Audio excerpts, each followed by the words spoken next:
La vie peut sembler lourde. On porte des fardeaux. Beaucoup sont invisibles. C'est le poids de nos propres attentes. C'est la peur de ce que les autres pensent. C'est la frustration quand les choses ne vont pas comme on veut. Voilà le chemin qui mène à un esprit tourmenté. Mais il y a une autre voie. Un moyen d'alléger ce poids. Un moyen de trouver la paix. C'est la promesse du stoïcisme. C'est l'art du lâcher-prise. C'est une clé pour transformer votre existence même, pour changer le chaos en tranquillité. Êtes-vous prêt à explorer ce chemin? Si ça vous parle, pensez à vous abonner ou à laisser un commentaire plus bas avec vos premières idées sur ce que lâcher-prise signifie pour vous. On veut savoir ce que vous en pensez. Voici Alex. C'était un jeune homme avec une passion ardente. Son rêve était simple, mais immense. Il voulait être peintre, pas n'importe quel peintre.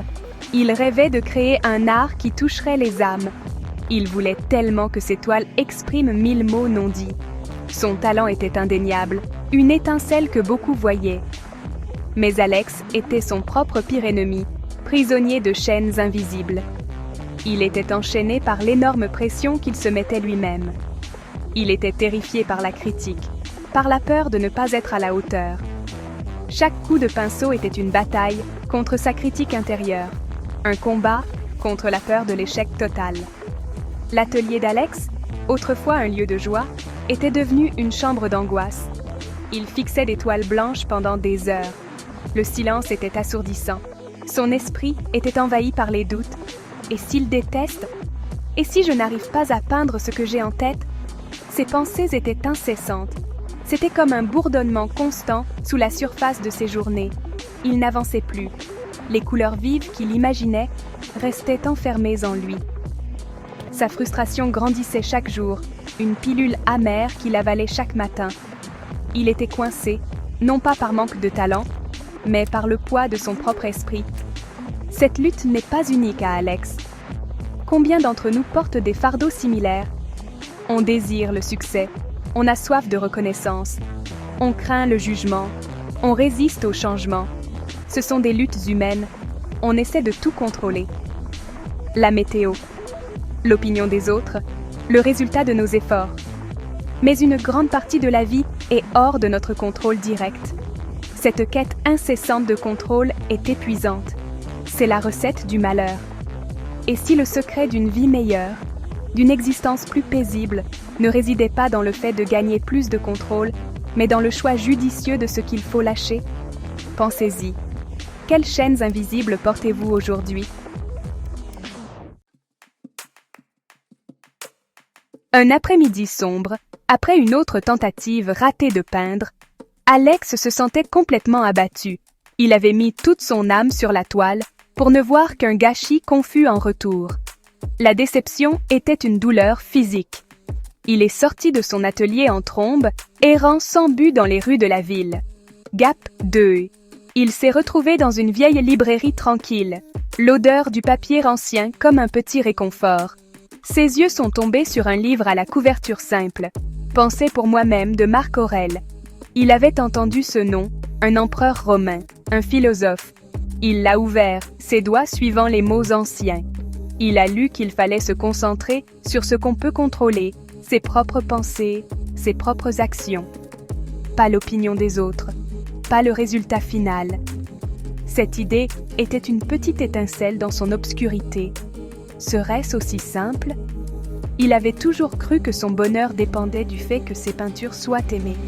Il pensait que le succès était une validation extérieure. Les mots stoïciens suggéraient quelque chose de différent.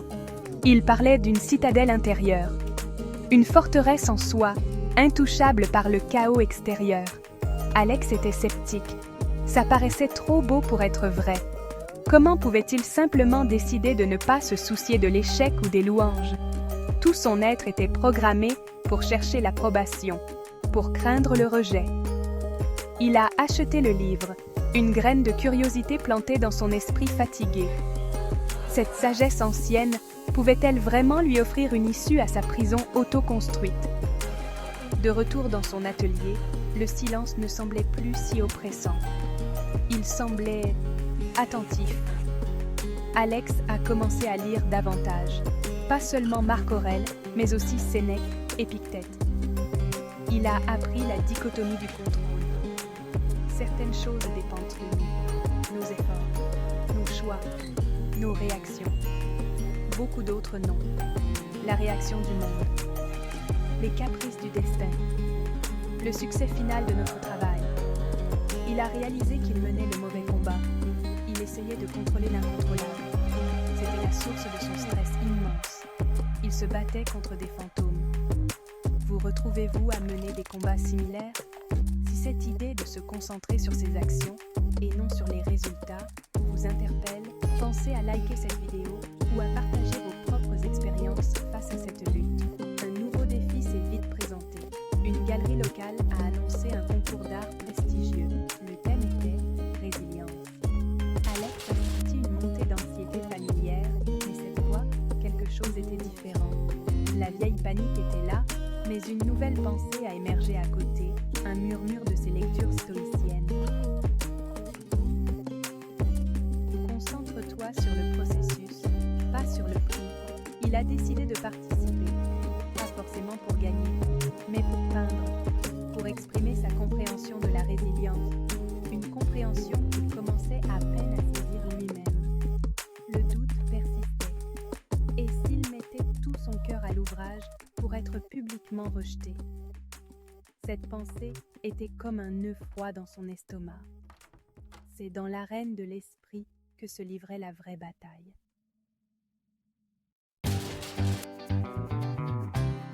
Alex a commencé à dessiner. Il ne visait pas la perfection, il visait l'honnêteté.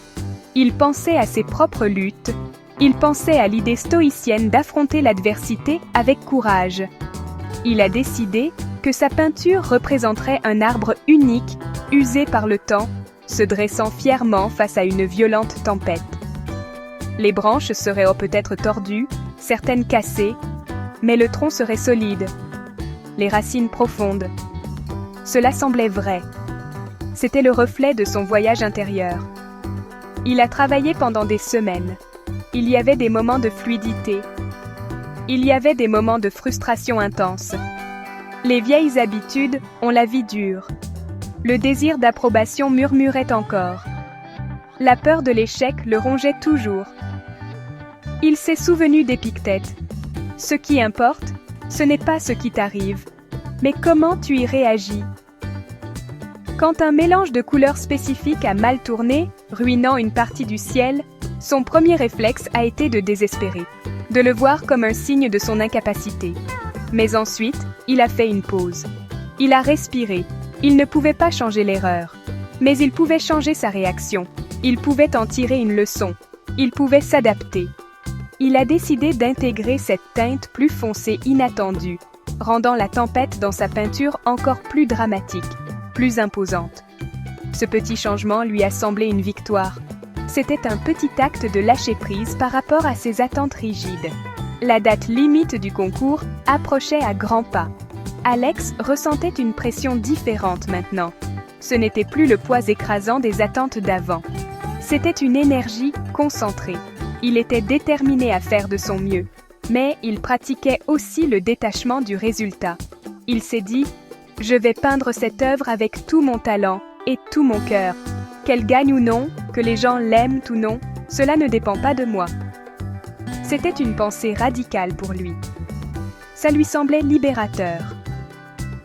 Il construisait lentement sa citadelle intérieure, brique stoïcienne par brique stoïcienne. Il apprenait à trouver la paix, non pas dans l'absence de tempêtes, mais dans sa capacité à les affronter avec un esprit calme. Le jour où il a soumis sa peinture, il a ressenti un sentiment tranquille d'accomplissement. Il avait affronté ses peurs. Il avait terminé l'œuvre. Il avait appliqué les principes stoïciens du mieux qu'il pouvait. En quittant la galerie, il ne ressentait pas l'anxiété lancinante habituelle concernant les résultats. Au lieu de cela, il y avait une légèreté surprenante.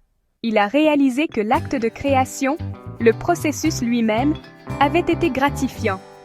Il avait transposé sa compréhension de la résilience sur la toile. Et ce faisant, il était devenu lui-même plus résilient. C'était une révélation profonde. Le parcours, l'effort, avaient leur propre valeur intrinsèque, indépendamment de toute récompense extérieure. Il commençait à comprendre la vraie liberté intérieure. Les résultats du concours ont été annoncés des semaines plus tard. Alex n'a pas gagné. Il n'a même pas reçu de mention honorable. Autrefois, cela l'aurait dévasté. Cela aurait confirmé toutes ses craintes les plus profondes concernant son manque de talent. Il aurait sombré dans le doute et aurait peut-être abandonné la peinture pendant un certain temps. Mais maintenant, quelque chose était différent. Il a ressenti une pointe de déception. Oui, c'était naturel. Mais cela ne l'a pas consumé. C'était une ombre passagère, pas un poids écrasant. Il a regardé sa peinture, l'arbre usé par le temps face à la tempête, et il a souri. Il était fier de son travail. Il était fier de son effort. Il avait appris la leçon la plus cruciale du stoïcisme, accepter ce qu'il ne pouvait pas changer et concentrer son énergie sur ses propres actions et réactions. La décision des juges était hors de son contrôle. Son dévouement à son art, son évolution en tant que personne, voilà ce qui était en son pouvoir. Il a réalisé que lâcher prise, ce n'était pas de l'apathie ou abandonner ses rêves. C'était se libérer de son attachement à des résultats spécifiques, se libérer de la tyrannie des « et si ». Cette acceptation lui a apporté un incroyable sentiment de paix. Sa créativité, autrefois étouffée par la peur, a commencé à couler librement. Son art est devenu plus authentique, plus puissant, parce qu'il n'était plus alourdi par le besoin de plaire ou d'impressionner. La vraie victoire n'était pas un prix ou la reconnaissance des autres. La vraie victoire était intérieure. C'était la confiance tranquille qui venait du fait de savoir qu'il pouvait affronter les revers sans s'effondrer. C'était la joie qu'il redécouvrait dans le simple fait de peindre. Son atelier s'est retransformé en sanctuaire, un lieu d'exploration et d'expression. Il peignait pour lui-même par amour de la création. Ironiquement, alors qu'il lâchait son besoin désespéré de validation externe, son art a commencé à résonner plus profondément chez les autres. Les gens sentaient l'honnêteté, la liberté retrouvée dans son travail. Il a commencé à recevoir une appréciation sincère, inattendue, mais chaleureusement accueillie. Le parcours d'Alex nous enseigne une vérité intemporelle. Les stoïciens le savaient il y a des siècles. Notre bonheur et notre liberté dépendent moins de nos circonstances que de notre état d'esprit. En apprenant à distinguer ce que nous pouvons contrôler de ce que nous ne pouvons pas, en concentrant notre énergie sur nos propres vertus et réactions, et en acceptant le destin avec courage, nous pouvons transformer nos vies. On peut se défaire des chaînes de l'anxiété, de la peur et de la frustration. On peut trouver une paix intérieure inébranlable, une citadelle intérieure qu'aucune tempête extérieure ne peut atteindre. C'est le pouvoir du lâcher-prise. C'est la sagesse du stoïcisme. Êtes-vous prêt à appliquer ces leçons? Abonnez-vous pour plus d'idées et explorez nos autres ressources pour construire une vie stoïcienne. Votre transformation vous attend.